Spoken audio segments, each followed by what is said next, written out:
Hello everyone, আসসালামু আলাইকুম। Welcome to my channel. আশা করি যে যেখান থেকে ভিডিওটি দেখছেন সুস্থ আছেন। আলহামদুলিল্লাহ, আল্লাহর রহমতে আমরাও ভালো আছি। প্রতিদিনের মতো নতুন একটি ভিডিও নিয়ে আপনাদের মাঝে চলে আসলাম।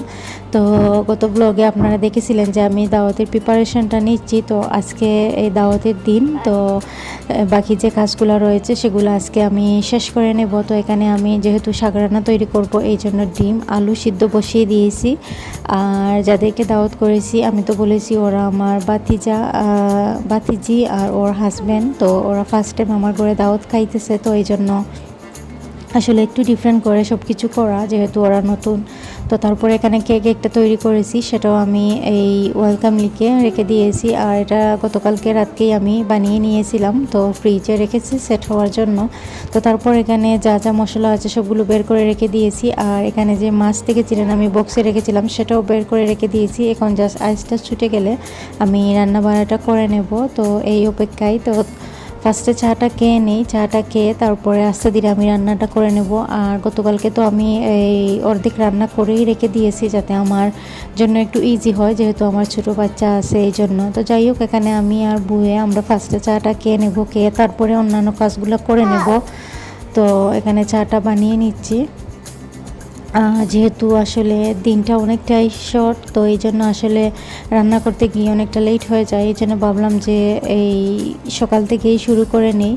তো এইখানে আমি ফার্স্টে বসিয়ে দিয়েছি পেঁয়াজ বেরেস্তা। তো অনেকগুলো রান্না যেহেতু করবো, এই জন্য আমার বেরেস্তা প্রয়োজন। তো ফার্স্টে আমি এই পেঁয়াজ বেরেস্তাটা করে নিচ্ছি। আর এখানে আলু ডিম ওগুলো সিদ্ধ বসিয়ে দিয়েছি, এগুলো হয়ে যাচ্ছে। হয়ে গেলে তারপরে এগুলো আমি এই ডিজাইন করে রেখে দেবো আর কি।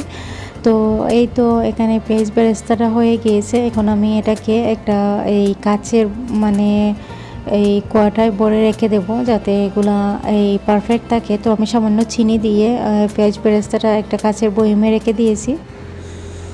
আর এই পেঁয়াজ বেরেস্তাটা ফ্রিজে 1 মাস রেখে ব্যবহার করতে পারবেন।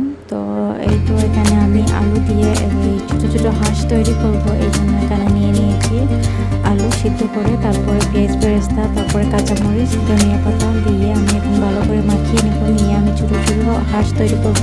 ফার্স্টে ভাবছিলাম যে এগুলো শাকানার মধ্যে দিব, তারপরে যখন শাকানাটা তৈরি করি তখন আমার কাছে মনে হলো যে সিম্পলই খুবই সুন্দর দেখাচ্ছে, তো ওই জন্য সিম্পলভাবেই তৈরি করে নিয়েছি।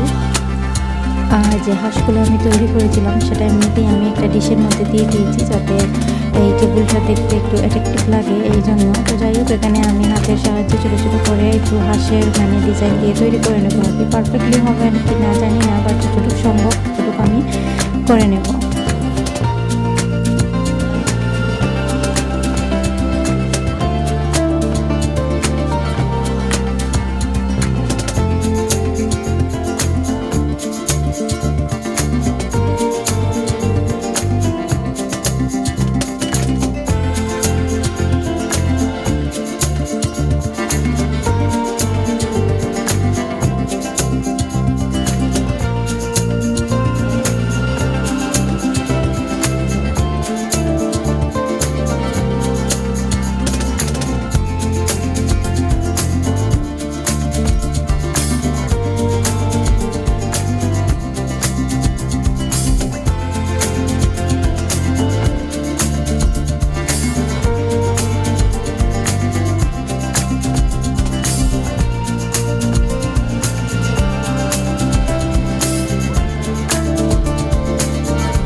তো এই তো খুবই সিম্পলভাবে আমি তৈরি করে নিয়েছি। আর এগুলো ছোটো ছোটো দেখতে কিন্তু অনেক বেশি কিউট লাগে। তো যাই হোক, এগুলাকে আমি ব্রেড গামের মধ্যে করিয়ে তারপরে তেলে হালকা একটু ভেজে নেব, যাতে এটা এমনিতেও খাওয়া যায় সেই জন্য। তো এই তো সবগুলো হয়ে গিয়েছে, আর এখন এগুলাকে ভেজে নেওয়ার পালা।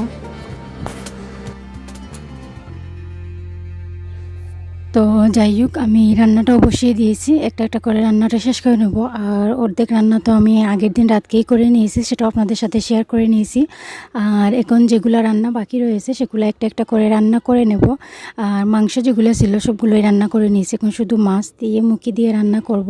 তারপরে একটা টক রান্না করব, আর ইলিশ মাছ এমনিতে এই লাই দিয়ে রান্না করব। এই যা, তাহলেই আমার রান্নাটা হয়ে যাবে। আর আসলে এখনকার দিন অনেক ছোটো, তো এই জন্য বোঝা যায় না কখন মানে সময়টা চলে যায়। এই জন্য সকাল থেকেই ঘুম থেকে উঠে চাটা খেয়েই রান্না বাড়া শুরু করে নিয়েছি। আজকে আর তেমন কিছু নাস্তা বানাইনি, যা চাটা এই বিস্কুট দিয়ে খেয়ে নিয়েছি, আর রান্নাটা সাথে সাথে বসিয়ে দিয়েছি। তো যাই হোক, সব কিছু দেখা যায় কি রেডি থাকলে রান্না করতে তেমনটা সময় লাগে না, তাড়াতাড়ি হয়ে যায়। তো রান্না শেষে তারপরে আমি যে শাক রান্নার আইডিয়া করেছি সেটাও বানিয়ে নেব, খুবই সিম্পলভাবে তৈরি করে নেব। ভাবছিলাম যে অনেক কিছু দিয়ে তৈরি করব, তারপরে ভাবলাম যে না, খুব সিম্পলভাবে এটা আমি তৈরি করে নেব। তো এখানে আমি ব্রেড গাম নিয়েছি, যে আলু দিয়ে আমি হাঁস তৈরি করেছিলাম সেটা আমি ব্রেড গামে লাগিয়ে একটু ভেজে নেব, তাহলে এটা এমনিতেও খেতে পারবেন। আর এগুলো খুব দেখতে সুন্দর লাগবে, এই জন্য একটু ডিফারেন্ট করে করা। আসলে দেখা যায় কি অনেক কিছুই তো আমরা দাওয়াতে করে থাকি, বাট কোনো এক সময় যদি এগুলাকে ডিফারেন্ট করে একটু করা যায় তাইলে দেখতে অনেক সুন্দর লাগে। আর দেখতে যে জিনিস সুন্দর হয়, খেতে তো আলহামদুলিল্লাহ অনেক সুস্বাদু থাকে। তো যাই হোক, এখানে আমি ব্রেড ক্রাম্বগুলো অনেক আগেই তৈরি করে ফ্রিজে রেখে দিয়েছিলাম, প্রায় 3-4 মাসের মতো হবে। তো আলহামদুলিল্লাহ এখনও এগুলো ভালো আছে, তো ভাবলাম এগুলা দিয়ে তৈরি করে নিই। তা আমি হাঁসের যে এই মাথাগুলো আছে সেগুলো সরিয়ে নিয়েছি, জাস্ট এখন বডিটা আমি বেজে নিচ্ছি, তারপরে এই মাথাটা বেজে নেব। খুবই সিম্পল, আর খেতেও কিন্তু এটা এমনিতেও খেতে অনেক মজা, আর চাইলে বাদ দিয়েও এটা খেতে পারবেন। তো এই তো সবগুলা রেডি হয়ে গিয়েছে। আর এর পাকনা আমি দিয়ে দেব এই চিপস দিয়ে, মানে নর্মালি যে আমরা চিপসগুলো বাচ্চারা খেয়ে থাকে ওই চিপস আনিয়ে তারপরে এই হাঁসের এই মানে ডানাগুলো দিয়ে দেবো আর কি। তো যাই হোক, এই তো আমার রান্না বাড়া শেষ হয়ে গিয়েছে, তো ভাবলাম আপনাদের সাথে একটু ভিডিও করে শেয়ার করে নিই। তো সবগুলোই রান্না শেষ, এখন আপনাদের সাথে শেয়ার করে নিচ্ছি। তো এখানে হলো হাঁসের মাংস, তারপরে এখানে হলো এই টক রান্না করেছিলাম যে সেটা, তো তারপরে এখানে হচ্ছে মুখি দিয়ে মাছ, বড় মাছ যেটা রান্না করেছিলাম। তারপরে এখানে হচ্ছে ইলিশ মাছ, এটা এমনিতেই রান্না করেছি, এর মধ্যে কিছুই দিই না, শুধু সরিষা দিয়ে রান্না করেছি। তো এই হলো গরুর মাংস, তারপরে এইটা হলো মুরগির মাংস, দেশি মুরগির মাংস। তো যাই হোক, আমার রান্না বাড়া মোটামুটি শেষ, এখন আমি গোসলটা করে শাকনাটা তৈরি করে নেব।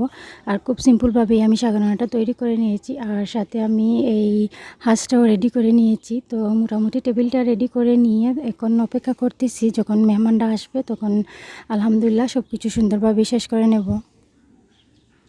তো এই তো এখানে কেক, সাগরানা মানে সব কিছু নিয়ে রেডি করে নিয়েছি, তো ভাবলাম একটু ভিডিও করে নিই আর তাদেরও একটু ভিডিও করে নেই। তো যাই হোক, আমার আজকের ব্লগটা এই পর্যন্ত। যদি ভিডিওটা ভালো লাগে অবশ্যই একটি লাইক কমেন্ট করবেন, আর চ্যানেল নতুন হলে অবশ্যই চ্যানেলটা সাবস্ক্রাইব করে যাবেন।